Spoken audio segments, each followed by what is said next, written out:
you were talking about the downfalls. Yeah. We moved 9 times in 5 years. Oh my gosh. So that whole story, you know, like Yeah. we were like, okay, now what do we do? Yeah. So we decided we needed a break. Mm-hmm. And we moved out to Colorado with the tiny house. Mm-hmm. Okay, hold on. And Oh, yeah, go before ahead. we do that. Okay, I'm gonna have to do my opening thing. Oh Okay. yeah, that's right. That's Yep. right. Okay. All right. Welcome to the Tiny House Talk Show. I'm Natalie, and I'm with Trailer Made Custom Trailers, Tiny House Experts. And today we have an amazing guest, Emily Gerde. Am I saying your last name the right way? Gerde. Gerde. Damon and I are learning a lot about people's last names by doing these podcasts. We Yeah. realize we're saying them wrong for years and years and years. So, anyway, thank you so much for being with me today. Like I said, I was kind of going through your website and the pictures that you sent to me, and am very acutely aware that living tiny and being tiny is not a fad for you.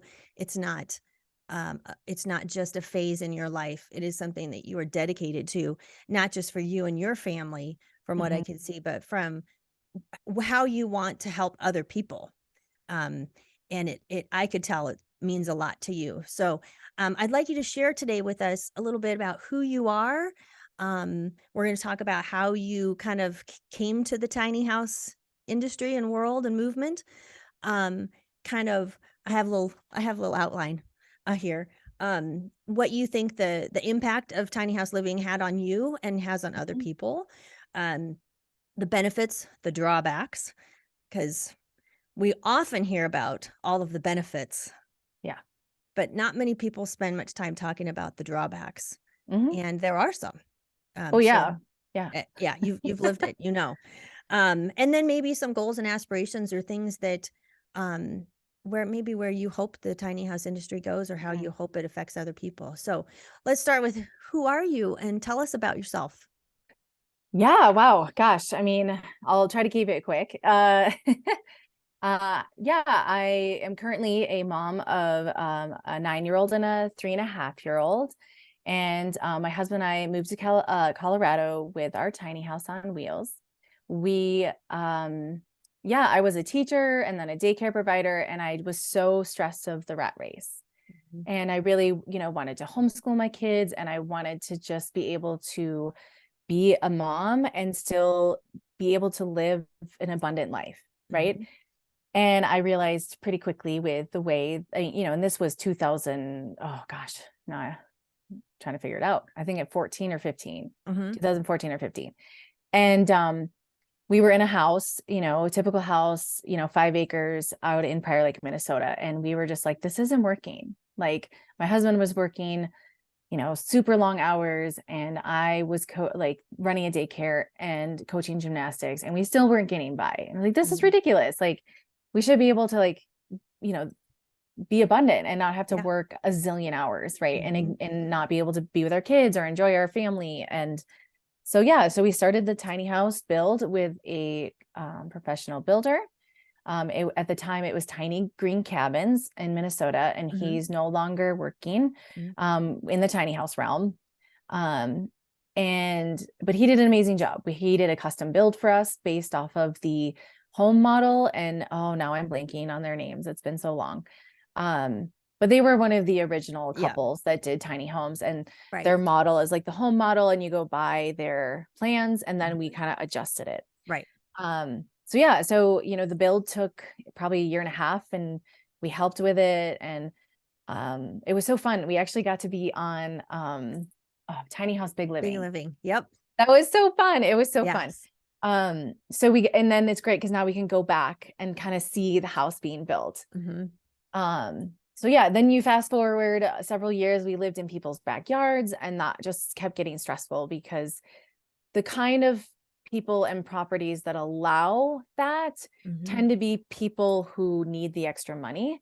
So then there'd be times where, the electricity would go out, or they thought like we'd be doing all this housework and yard work for them, which was fine. But then, I kept having miscarriages, and I was like, I think we just need a spot of our own to just be, right. And be, we were, in our 30s at that time. Yeah. And so fast forward, we moved to Colorado. We actually lived for 6 months or five or 6 months in the parking lot of a tiny house builder. Okay. So we blended in really well. Yeah. And it was, it was like spring, summer, fall. Right. So it was doable, right? Yeah. But we knew that we were like, oh gosh, this is not going to work for the winter. Like, Right. because we're running. I mean, we were always running hoses and always running lines and stuff, but we were just Mhm. kind of over it. Yeah. So we did end up getting a spot in Yampa, Colorado, Mhm. which is about an hour outside of Steamboat Springs, because the long-term goal was Steamboat Springs. Ah, okay. So Beautiful area. oh my gosh, we're so spoiled. Yeah. So we're in these people's backyards, but same thing. It was a nasty situation. They lied about their hookup. So Mhm. we were trying to run an entire house on a 20 amp. Oh my gosh. Everything just kept, like, you couldn't run the dryer and the fan at the same time, or it's like Yeah. it was nuts. So we were like panicking, right? We're Mhm. like, what do we do? Yeah. I promise the story is almost over. It's okay. This is I just want to great. kind of give this background of how we got to where we are. So we end up in a trailer park in Hayden, Colorado, Mhm. which is only 30 minutes from Steamboat Springs. Right. So, or oh gosh, no, sorry. We lived in the RV park first across the street. Oh, So the RV park at the time allowed 6 month stay. okay. They don't do that anymore. So we knew that it was coming, that they weren't going to allow that anymore. So we contacted the trailer park and we're like, hey, come see our house. I love small towns because it was like, just come on over, check it out, see what you think for yourself. I promise this is like made professionally. Like, Mhm. we weren't certified because, like, when we were building, there really weren't Yeah. any certifications. There was maybe like, I can't remember who was up and coming, but like, it was still very, like, everyone's kind of Yeah. like, I don't know, do we need to be certified? Do we not? Yeah. Um, so anywho, they ended up allowing us in their trailer park. Great couple, super sweet. Yeah. It was going pretty well for a while. But then we found out, like, the neighbor behind us got, I don't know what happened, but they were smoking, and like something happened, and their whole trailer went up in flames, Oh my like gosh. 10 feet from our house. Uh-huh. And I was pregnant at the time. I had my 5-year-old, and I was like, nope, this is no. Yeah. Like, there was alcohol problems. Like, it was just kind of like, is this really what we want right now? Right. In the neighborhood, it was just a little bit sketch. So we're like, okay, we need to reevaluate, right? So here comes what you were talking about. So for the last 2 years, we've been living in apartments because we were just, oh my gosh, we were like, I'm so sick of looking. All we do is look for a place to park. But Mhm. here's the silver lining. We renovated the tiny house so that it Mm. was roadworthy. And we Nice. spent the whole last summer vacationing in our tiny house. Oh, I love that. So fun. And that's not even comparable really to going across the country in an RV. Like, Mm-mm. I think that a lot of people assume that being in a tiny house is no different than being in an RV. Mm. And they couldn't be more different. When you're in a tiny home, you're in a home and you feel like you're in a home. Mhm. And in an RV, while Damon and I made an RV our home for 3 years when we first moved Mhm. our shop over here. Um, and we loved it. We loved so many things about it. Not that we didn't love that it was an RV, but we really enjoyed that smaller, cozier feeling Mhm. that we had. So I can definitely kind of relate in that way, wishing so much that it had been a tiny, which is kind of ironic because here we are in the tiny house industry and, movement, and we were living in an RV, but um, I'm sure taking it around the country, you probably never really felt like you were camping. No, no, and actually we there was a stint. So when we were in Minnesota preparing to move to Colorado, we were in a 32-foot camper. Hmm. We got mold poisoning. We got super sick from all, because it was brand new. So it was all the Hmm. off gassing, because we bought it so that we were staying next to my mom. Well, Hmm. you can't park a tiny house next to your mom. People are going to notice, right? Yeah. Like, it was a nice neighborhood. So we parked the RV. They thought it was just the RV parked there. Oh, like for So storage.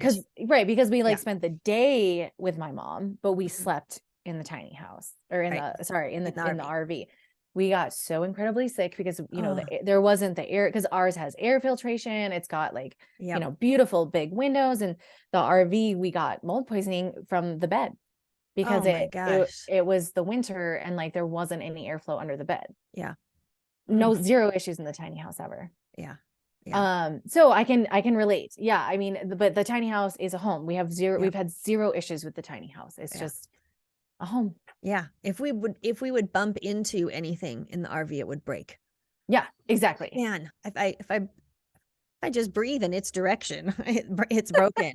Um, and that was a big learning thing, I think, for us, having that personal experience and knowing like, oh man, if we were in our own tiny, we wouldn't have these issues. Mhm. And that's not to, I think RVs have their place.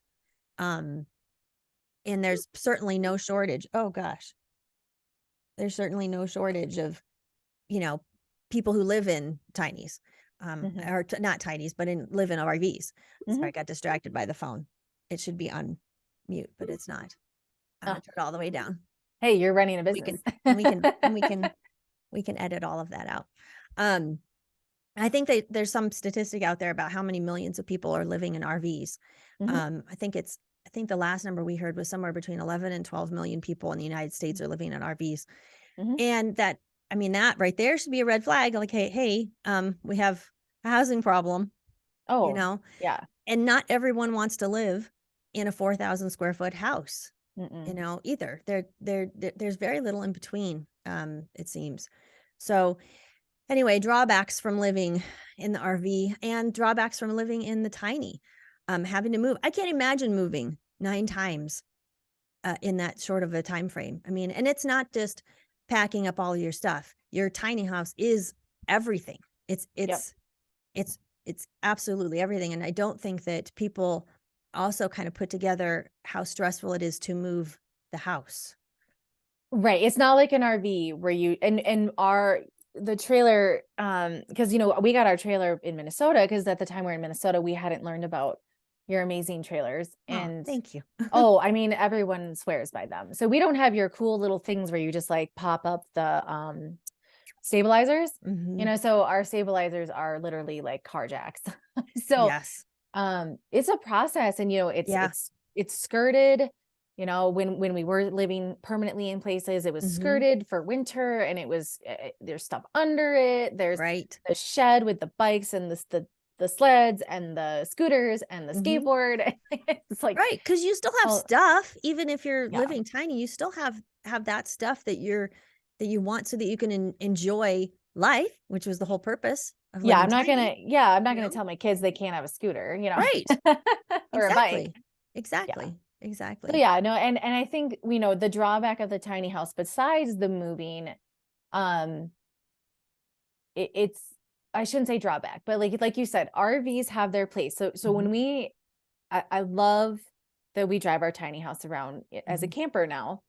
But the funny thing is, like, we had to buy a very expensive truck, Yep. like really, really expensive truck. My husband's, of Yeah. course, happy as Right. all can be. And I'm happy too. It's a beautiful truck. But you go, we're going half the speed, right? Mhm, We learned the hard way that we had to put airbags in the truck, mhm. so that driving through Nebraska, we're not bouncing and throwing Right. up. Like Right. we learned the hard way. We have our first, as soon as the snow melts, which gosh, who knows when that's going to be this year, but as soon as the snow melts, Mhm. we'll do our, maiden voyage with the airbags. Yeah. So we're excited to see how, if the bounce Nice. goes away. Yeah. And then, it's, well, I shouldn't even say drawbacks, right? Because like, other than just like, we have to go a lot slower, Yeah. right? Um, I love pulling up to the RV sites and the gawking and like, Mhm. everyone just stops. Yes. Um, and I just want to give a tidbit, and I hope that this doesn't make the RV parks catch on to us. Hopefully they're not watching. Um, you say that you have a custom RV and you just pull right in. Yeah. Yeah. Because I've heard people have issues with pulling in with their tiny house. Well, Mhm. don't tell them it's a tiny house. It's a Right. custom RV. Right. We've There. never been asked for any sort of Any, certifications, or I mean, we're obviously have it's right. licensed. Yeah. Right. Right. Right. Like, so Yeah. it's legal for us to drive it on the road, but like Yeah. I've heard that people go to RV parks and they're like, show us your, your paperwork. And it's like, Ooh, yeah. It's almost like, and you've probably experienced this. There's a whole language in the tiny house world that we have to use when it comes to the tinies, when you're talking to other people not in the tiny house world. yes. It's no different when you take it to get it registered at the DMV, which Mm-hmm. is an adventure. And we advise people, like, I know you are so excited about your tiny. I get it. But at the DMV, they won't be. No, yeah, yeah, custom RV. So yeah, yeah. Don't tell them about that it's a tiny. Don't, yeah, no matter how excited you are and how much you want to share with them, just Mm-mm. share with somebody in line, but not the person behind the counter, because that's when they're like, oh wait, I don't know. Maybe I need to talk to somebody else. Maybe there's something else I need to do. Right, I right. don't, Are you certified? What's your certification? exactly. We just don't have our own lane yet. Yeah. And I know that a lot of places are working hard to Mm-hmm. create a lane, which that in itself is good and has its drawbacks as well. Mm-hmm. But that's kind of the direction that it's going. And I think it'll bring really good things, but I Mm-hmm. think it's also gonna kind of be sad for some people. So we're already seeing that, at least Damon and I. We've been doing this about 10 years, just a little over 10 Mm-hmm. years. And we've seen a lot of attrition, and a lot of people come and go. And, I've referred to it as the death of a dream, Yeah. because when we meet people and they're talking to us about doing this, like, just like you guys, when you first started off, this is your dream. This is how you want to live your whole life. Mm-hmm. And then when we see them, you know, when we see it dissolve, or we see people selling them or not living them in them, it can be very sad. But I love what you guys are doing, because you are still living tiny Mm-hmm. in your apartment, and you get to enjoy the tiny, like you said, during the summers, and you can take it all over the place. Well, and the long-term goal is still a tiny house Yeah, community. nice. So I have all the plans written up. I have everything going. And once we had our second child, everything kind of went on hold. Mm-hmm. With homeschooling, homeschooling one kid was one thing, but homeschooling two kids is like a whole nother. Yeah. And my sweet little 3-year-old is it's very, oh, what's the right word? Energetic. Mm-hmm. And my firstborn was very much like kind of could entertain himself for a little bit, Yeah. not this one. So Yeah.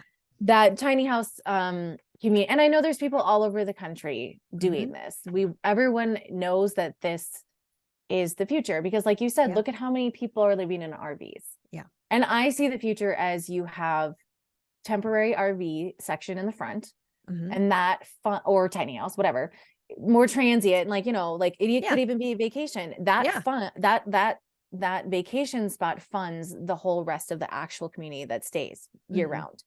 So then as you go back into the community, you have full-time RV, full-time tiny house on wheels, full-time tiny house on foundation, right? Mm-hmm. So you move back into that. Yep. And I mean, who's to say they can't have, like traditional trailers? Like Right. I just see it as a conglomerate of small living. Yes.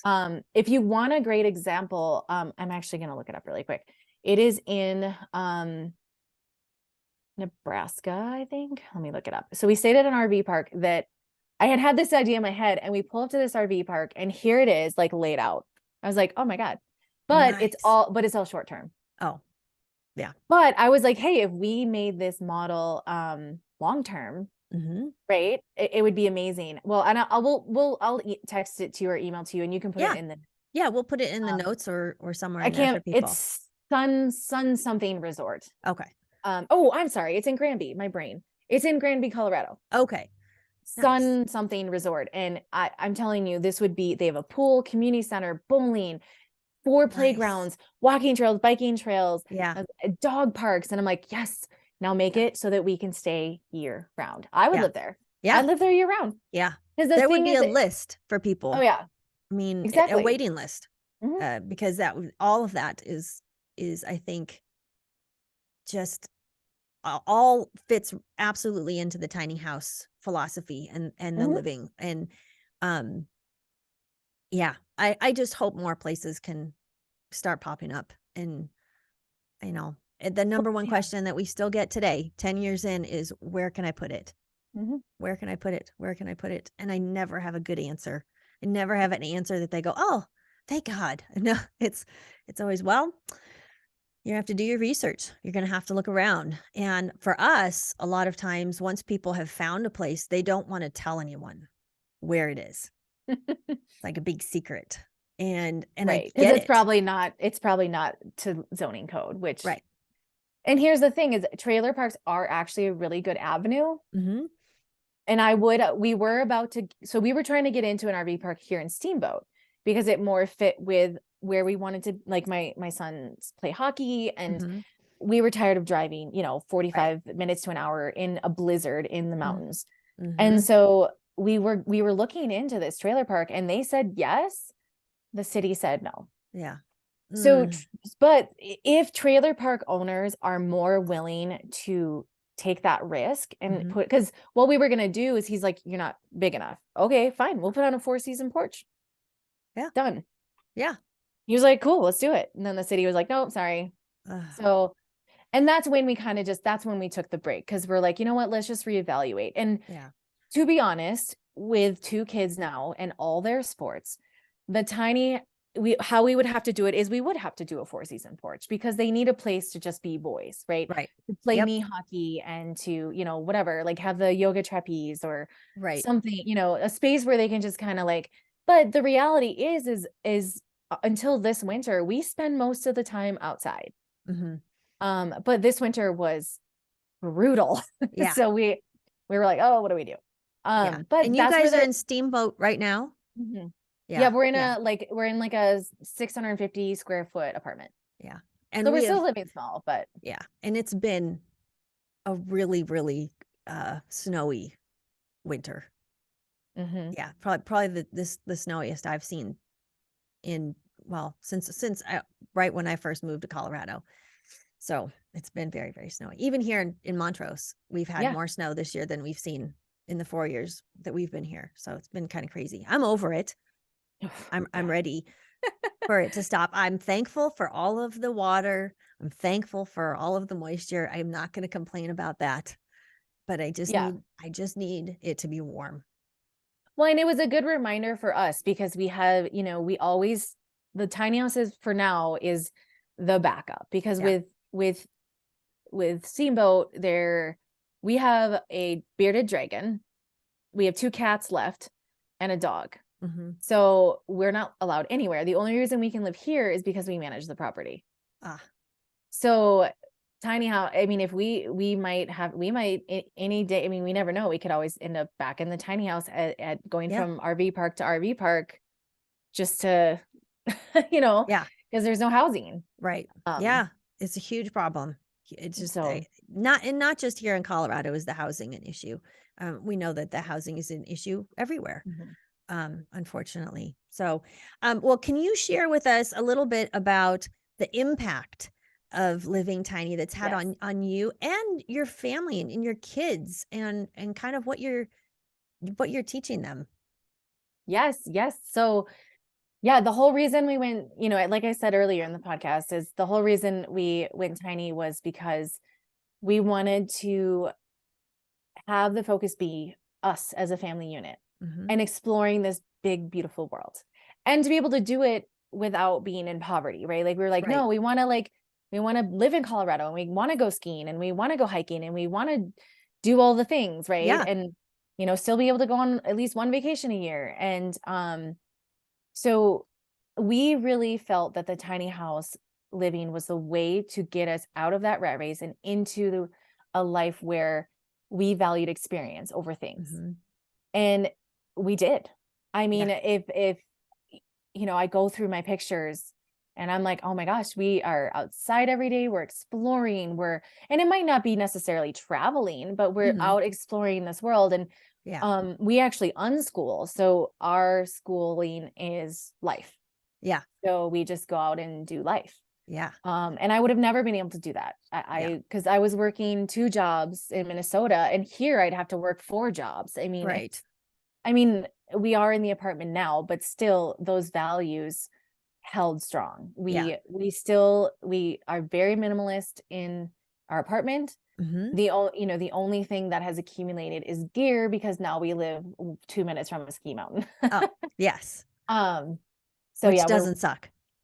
no, it doesn't. I Yeah. mean, I would love it if there was like a tiny house community right here, and then I could Yeah. just um but yeah, I mean, really the thing about, it's not just about the clutter, right? It's Right. about what you value. Hmm. Because what I realized through this whole thing is what I valued never really changed, because it was family and experiences. Hmm. And everyone has to find out for themselves what they value and what's Yeah. most important to them. Yeah. And I was like, I can work my whole life away. And I'm so blessed that my husband works full time so that I can stay home with the kids and Hmm. give them the life that, we've all wanted, right? We all Right. just want to be able to explore and do our passions and follow our Yeah. dreams. And Yeah.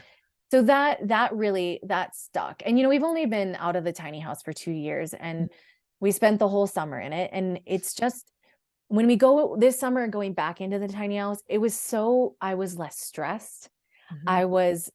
I felt like there was so much peace, because Yeah. there's no clutter. There's nothing. It's Yeah. just, the just exactly what we need, and that's it. Yeah.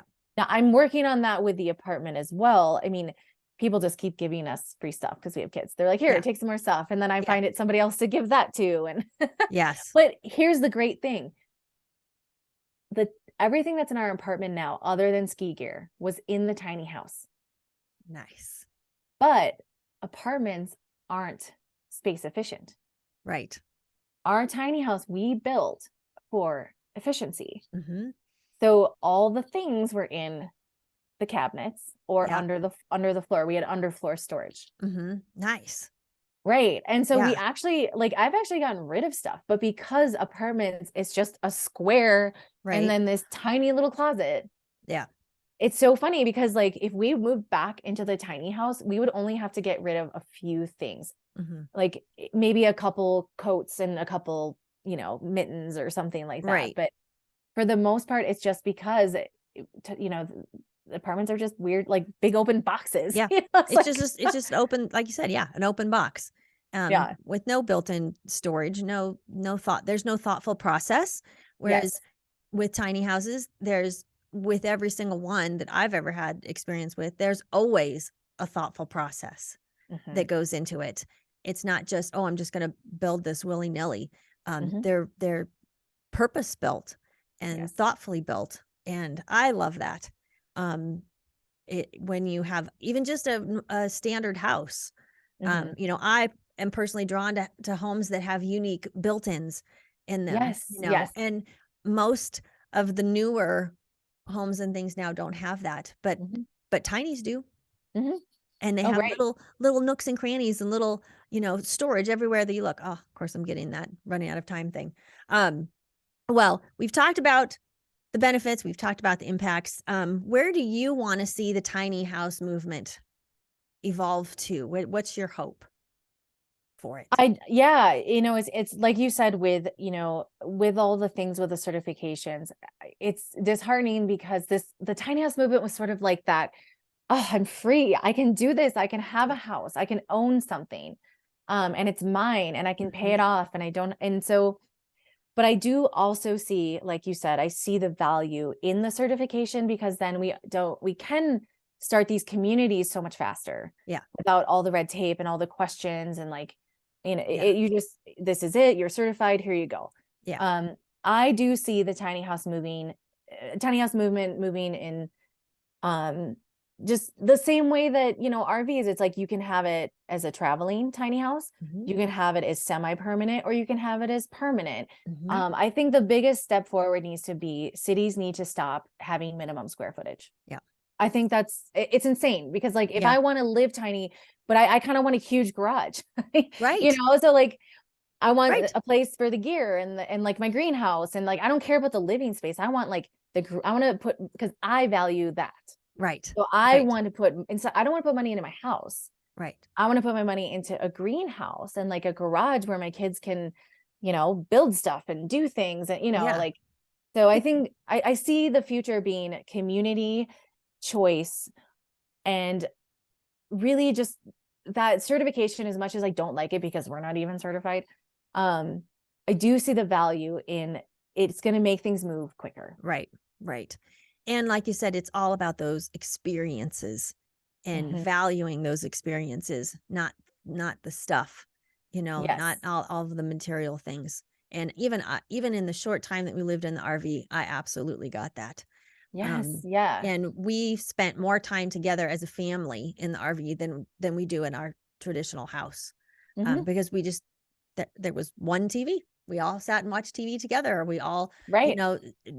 played guitar, colored, and drew all in the same room together. Whatever it Exactly. was. So, and you also, not only are you very deeply involved in the tiny house movement, but you've written a book, and I Yes. want you to Yes. share that with everybody because I'm probably going to go out and get your book because I'm Oh, very you're so interested sweet. in that. So share with us a little bit about that, and then we'll wrap it up real quick. Yeah, it's minimalist living for a maximum life.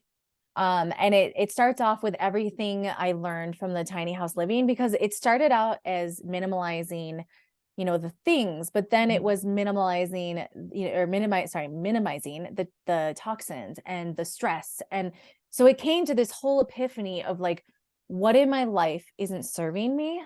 Mhm. And then I realized it was so much more than just the clutter.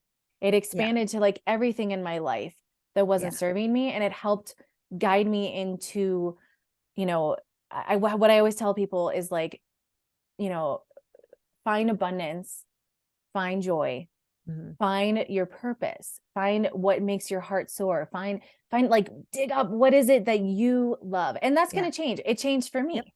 It Mhm. changed for me multiple times. Yep. I But think as we grow, it changes. yes. We evolve as people. So Mhm. that's going to continue to change and grow as you grow. Um, I love that.